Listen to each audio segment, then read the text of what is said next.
Hello everyone, आइए हम constitution of India के आर्टिकल नंबर 33, 34, 35 को देखते हैं, जो कि पार्ट थर्ड यानी फंडामेंटल राइट्स के अंडर है। अब सिंपल वर्ड्स में जानते हैं कि आर्टिकल नंबर 33 क्या कहता है। स्लाइड्स आपके रेफरेंस के लिए हैं। ये बात करता है पार्लियामेंट की पावर की, जो उसे कॉन्स्टिट्यूशन ने दी है कि वो रिस्ट्रिक्ट कर सकता है या एब्रोगेट कर सकता है फंडामेंटल राइट्स के एप्लीकेशन को। किसके लिए? आर्म फोर्सेस के मेंबर्स के लिए, पैरामिलिट्री फोर्सेस के लिए, इसी तरह पुलिस फोर्स के लिए और सो ऑन। अब इसका ऑब्जेक्टिव क्या है? ऑब्जेक्टिव ये है कि हम इंश्योर कर पाएँ कि जो भी फोर्सेस या बॉडीज जिनका काम है maintenance of discipline,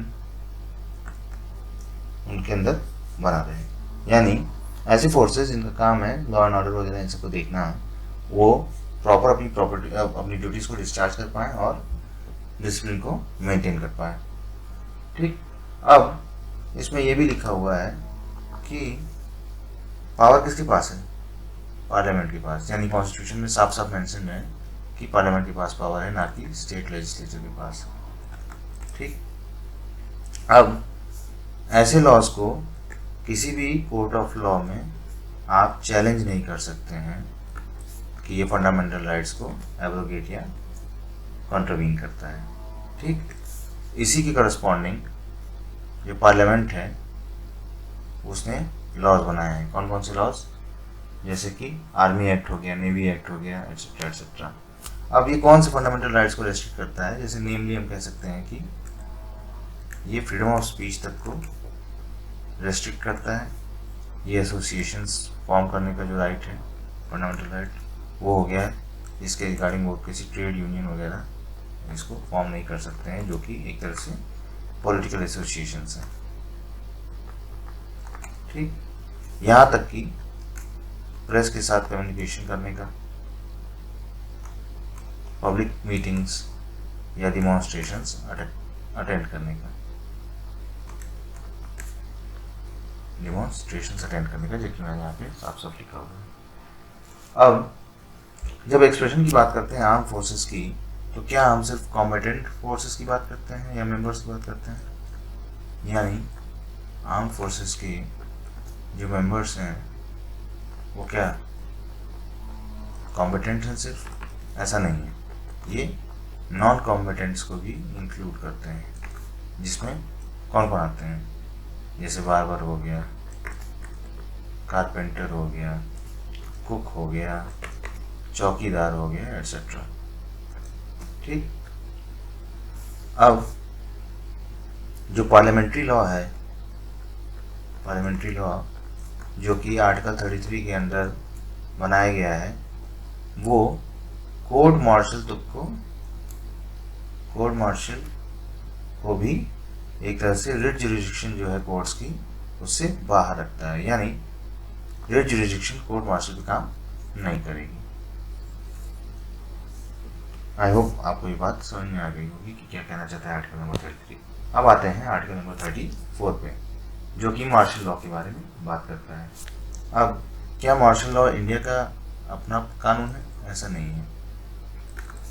martial law जो है वो इंडिया ने बोरो किया है। कहाँ से बोरो किया है? इंग्लिश लॉ से। ठीक। अब जो मार्शल लॉ है, इस एक्सप्रेशन को क्या कहीं डिफाइन किया गया है कॉन्स्टिट्यूशन में? नहीं, कॉन्स्टिट्यूशन में कहीं डिफाइन नहीं किया गया है। तो मार्शल लॉ की मीनिंग है क्या? हम क्या कह सकते हैं इसे? अगर लिटरली देखें तो इसका मतलब है मिलिट्री लॉ। यानी मिलिट्री अथॉरिटीज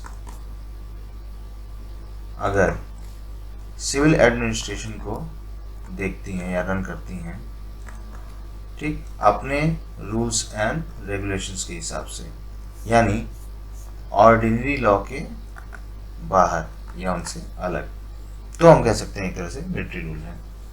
यानी इसका साफ साफ मतलब है कि जो ऑर्डिनरी लॉ है और उस द्वारा चलाई जा रही किसी भी गवर्नमेंट की बात करें तो ये इनको सस्पेंड करता है और ये रन करता है मिलिट्री ट्रिब्यूनल्स के अकॉर्डिंग।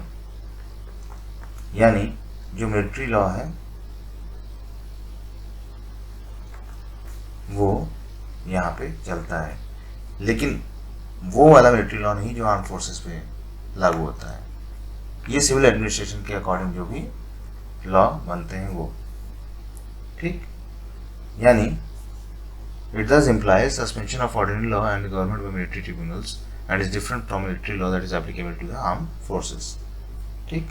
ये यहाँ पे मैंने मेंशन किया हुआ है। अब जैसा कि मैंने बताया कि कोई स्पेसिफिक एक्सप्रेशन नहीं है कॉन्स्टिट्यूशन में, न डिफाइन किया गया है न वर्ड को ऐसा एक तरह से एक्सप्रेस किया गया है किसी भी प्रोविजन में कॉन्स्टिट्यूशन की, लेकिन 34 में एक्सप्लिसिटली तो नहीं, इम्प्लिसिटली वहाँ पे बताया गया है कि मार्शल लॉ कहीं भी इम्पोज किया जा सकता है, ठीक, किसी भी डिक्लेयर्ड एरिया में जो कि टेरिटरी है, इंडिया के टेरिटरी के अंदर है। यानी एक्स्ट्रा ऑर्डिनरी सर्कमस्टेंसेस में ये लॉ इम्पोज किया जा सकता है। जैसे वॉर हुआ, किसी ने इन्वेट कर दिया, इन्वेजन चल रहा है, या कोई रॉयट है एक्सेट्रा। यानी इसका जस्टिफिकेशन साफ साफ है कि हम फोर्स को फोर्स से ही रिपेल करेंगे ताकि एक ऑर्डर सोसाइटी में मेंटेन किया जा सके, ठीक। अब जैसा कि मैंने इसमें बताया कि एक तरह से मिलिट्री का रूल चलता है यहाँ पे, तो हम जैसे कि अफस्वा वगैरह के केसेस देख चुके हैं कि एबनॉर्मल पावर्स आ जाते हैं यूज में, यानी उनको छूट है मिलिट्री अथॉरिटीज को कि वो सारे नेसेसरी स्टेप्स ले सकते हैं, ठीक। ये किसी भी तरह का इसका मतलब रिस्ट्रिक्शन इम्पोज कर सकता है सिविलियंस को कि राइट्स को रेगुलेट करने के लिए, ठीक, राइट्स ऑफ सिविलियन को रेगुलेट करने के लिए। अब सुप्रीम कोर्ट ने ये भी माना है कि जो अगर मार्शल लॉ डिक्लेयर किया गया है, इसका कॉन्सिक्वेंशियल रिजल्ट ये नहीं है कि हैबियस कॉर्पस अपने आप गायब हो गया।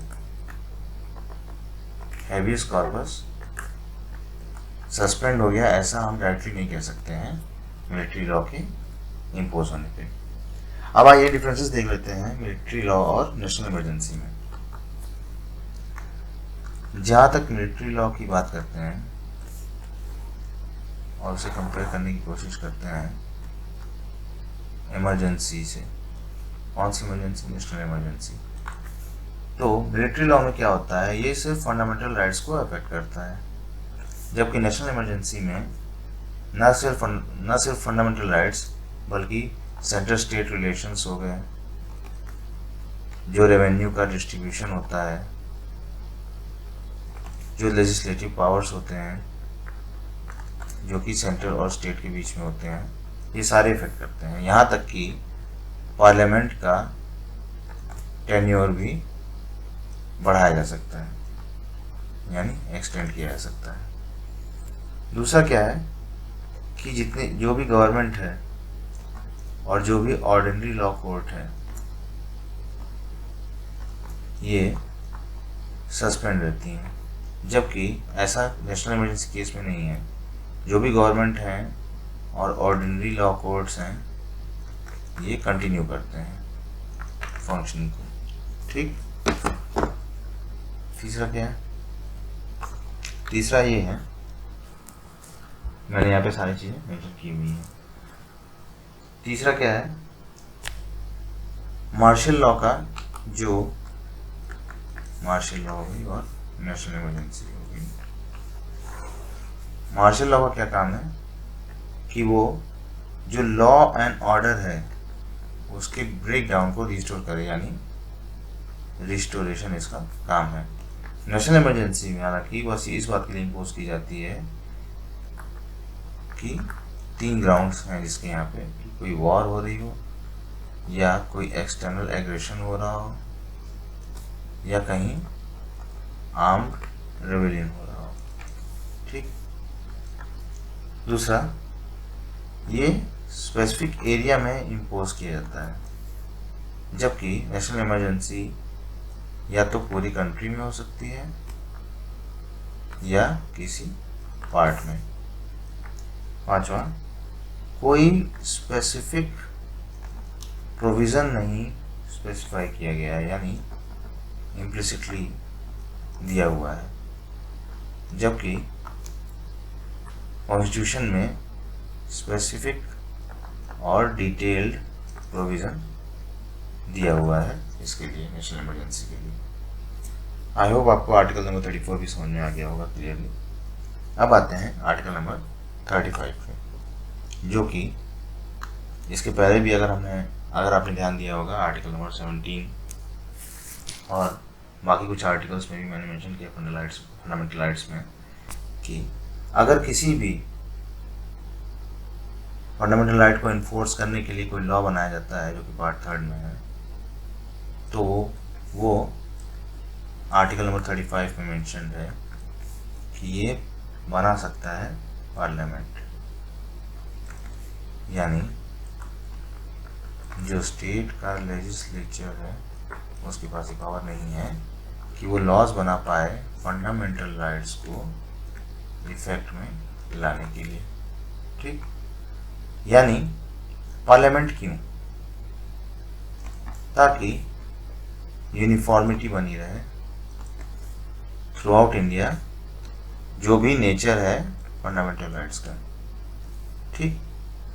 और जो भी पनिशमेंट हो उसको इन्फ्रिंज करने से रिलेटेड लोगों को या बॉडीज में। ठीक। अब इस डायरेक्शन में पार्लियामेंट क्या करता है या क्या किया है, क्या स्पेसिफाइड है आर्टिकल 35 ए में। यानी आर्टिकल 35 क्लॉजेस सब क्लॉज 1 में ये लिखा है कि वो लॉज बना सकता है किस रिस्पेक्ट में, कौन से मैटर्स हैं।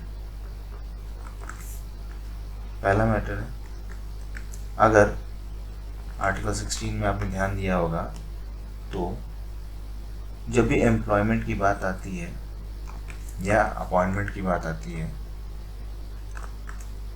तो रेजिडेंस को एक कंडीशन बनाया जा सकता है सर्टेन केसेस में। ठीक। यानी एक क्राइटेरिया रेजिडेंस भी हो सकता है, एलिजिबिलिटी क्राइटेरिया, अगर एम्प्लॉयमेंट या अपॉइंटमेंट की बात करें आर्टिकल नंबर 16 के अंदर। सिमिलरली आर्टिकल नंबर 32 में ये कहा गया है कि सुप्रीम कोर्ट और हाई कोर्ट के अलावा पार्लियामेंट किसी को भी एम्पावर कर सकता है, किसी भी कोर्ट को एम्पावर कर सकता है कि वो हर तरह के रिट्स, ऑर्डर्स और डायरेक्शंस इशू कर सकें फंडामेंटल राइट्स को एनफोर्स करने के लिए। ठीक। तीसरा है कि arm forces, police forces etcetera, इनके फंडामेंटल राइट्स की एप्लीकेशन को रेस्ट्रिक्ट या एब्रोगेट करने के रिगार्डिंग कानून बना सकती है पार्लियामेंट, जैसा कि हमने आर्टिकल नंबर 33 में देखा। और आर्टिकल नंबर 34 में जब मार्शल लॉ कहीं भी ऑपरेशनल होगा किसी एरिया में, तो किसी भी गवर्नमेंट सर्वेंट द्वारा अगर कोई सर्विस या कोई काम किया गया है, एक्ट उन्होंने किया है, तो उसको इंडेमनीफाई करने की पावर भी या उसके रिगार्डिंग लॉ बनाने का काम भी पार्लियामेंट का। इंडेमनीफाई मतलब एक तरह से क्षतिपूर्ति देना, यानी कॉम्पनसेट करना, ये इसके रिगार्डिंग लॉ पार्लियामेंट बना सकता है। ठीक। Similarly article number 35 clause A sub clause 2 में ये लिखा है कि पार्लियामेंट का जो पावर है लॉज बनाने का, किन किन चीज़ों से रिगार्डिंग, जैसे अनटचेबिलिटी है आर्टिकल 17 और आर्टिकल 23 में जो ह्यूमन बींग्स की ट्रैफिकिंग की बात की गई है और फोर्स लेबर की बात की गई है, जैसे बेगार एटसेट्रा, सिमिलर आर्टिकल नंबर 23 में। तो इसके रिगार्डिंग भी लॉज पार्लियामेंट बनाएगी और ये उनके लिए ऑब्लिगेटरी है, यानी उनको बनाना ही बनाना है कि इन फंडामेंटल राइट्स को एक तरह से एनफोर्स किया जा सके लॉ के थ्रू। सिमिलरली आर्टिकल 35 क्लॉज भी ये कहता है कि अगर कोई लॉ कॉन्स्टिट्यूशन के कमेंसमेंट के पहले से चल रहा है तो वो कंटिन्यू करेगा, यानी कॉन्स्टिट्यूशन कब कमेंस हुआ था,